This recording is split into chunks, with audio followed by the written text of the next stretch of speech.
Welcome back, and this video is going to be a let's get ready for bed video.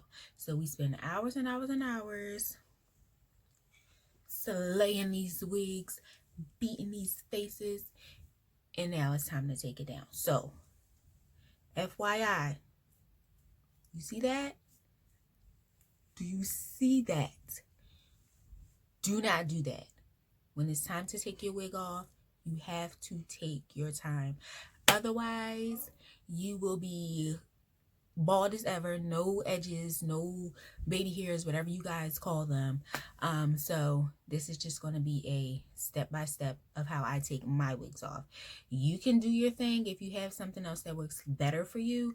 And also keep in mind the things that I use, I am not allergic to, so never mind. I'm not.